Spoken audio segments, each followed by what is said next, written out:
What's going on, folks? Suine Hallock here with a look at the new Tom and Jerry figures from Jazwares' Hanna-Barbera line. For starters, let's go over the packaging. Each figure comes on a blister card with a huge plastic bubble that is way larger than necessary for the relatively small figure enclosed. Just look at all that space. Through the front of the bubble, you can easily see the figure within along with their accessories and a paper insert with an illustration of the character contained. There's a sticker with the show's title on the upper left on the bubble's exterior. The card back is a green frame around a white and yellow burst background, almost like a rising sun like you might have seen while watching Saturday morning cartoons as a kid. I don't know if it was by design, but either way, it's a fun effect. Around back, you'll see that the cards are not at all character specific.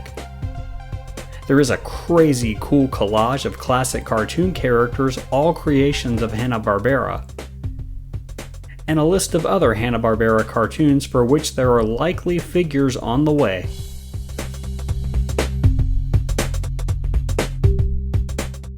Jerry the Mouse is visually a pretty good representation of his classic cartoon counterpart.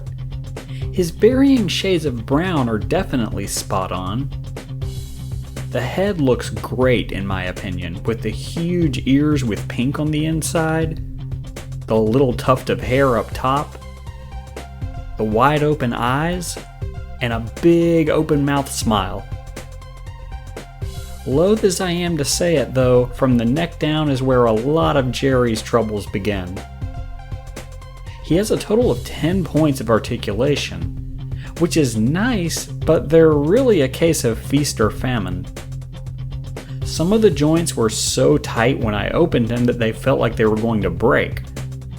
Others though are incredibly loose to the point of being a little bit limiting with posing. Okay, not a little bit, a lot.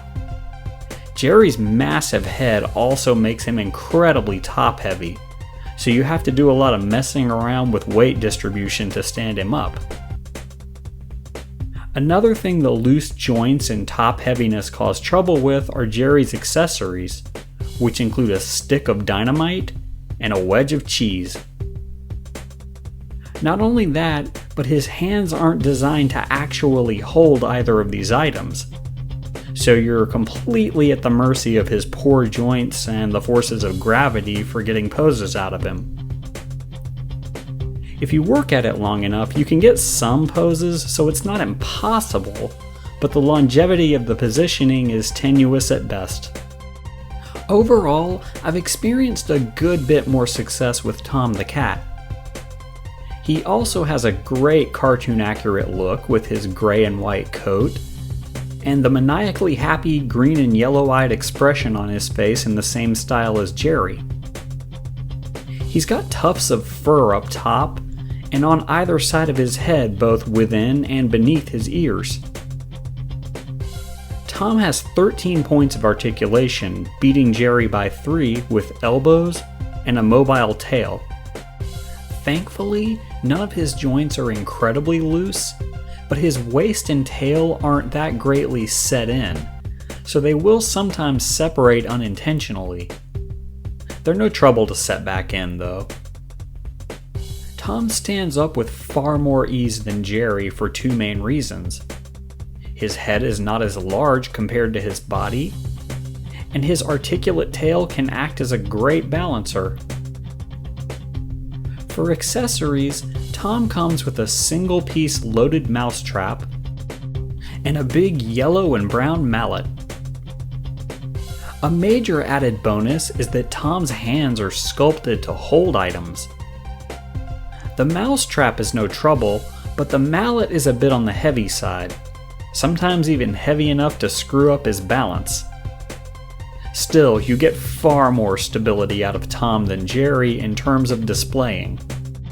As is pretty apparent, we don't have accurately scaled figures here.